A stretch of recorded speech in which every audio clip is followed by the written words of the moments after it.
ফেব্রুয়ারির আগে সব প্রকল্পের কাজ শেষের নির্দেশ মুখ্য সচিবের। লোকসভার ভোটের কথা মাথায় রেখেই সিদ্ধান্ত। আর নতুন কাজ শুরু করলে দ্রুত তা করারও নির্দেশ দেওয়া হয়েছে।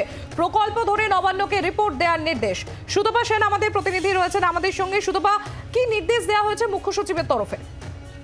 দেখো, সম্প্রতি নতুন মুখ্য সচিব তিনি বিভিন্ন দপ্তরের সাথে কথা বলছেন এবং কাজের পর্যালোচনা করছেন, এবং আজকে যেটা জানা যাচ্ছে যে বিভিন্ন দপ্তরকে তিনি নির্দেশ দিয়েছেন যে যত দ্রুত সম্ভব প্রকল্পের কাজ শেষ করতে হবে। তুমি জানো যে এই আর্থিক বছর শেষ হয়ে যাবে মার্চ মাসে, কিন্তু ফেব্রুয়ারি মাসের মধ্যেই কাজ শেষ করতে তিনি নির্দেশ দিয়েছেন এই কারণে যে ফেব্রুয়ারির মাঝামাঝি অথবা মার্চের গোড়াতেই নির্বাচনের দিন ঘোষণা হয়ে যেতে পারে, এরকম সম্ভাবনা রয়েছে।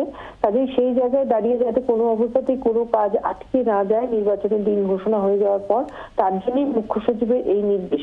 এবং আরো একটি বিষয় তিনি অত্যন্ত গুরুত্বপূর্ণ সিদ্ধান্ত নিয়েছেন, সেটা হচ্ছে নতুন কোনো প্রকল্পের ক্ষেত্রে কিন্তু ইমিডিয়েটলি কাজ শুরু করার নির্দেশ তিনি দিয়েছেন। তার কারণ হচ্ছে যে তুমি জানো, একবার দিন ঘোষণা হয়ে যাওয়ার পরে আর কোনো নতুন কাজে হাত দিতে পারবে না কোনো প্রশাসন। কাজে সেই জায়গায় দাঁড়িয়ে দুটো গুরুত্বপূর্ণ সিদ্ধান্তের কথা আজকে তিনি বিভিন্ন দপ্তরের আধিকারিকদের জানিয়ে দিয়েছেন। বাংলার আওয়াজ, বাঙালির আবেগ, জি 24 ঘন্টা।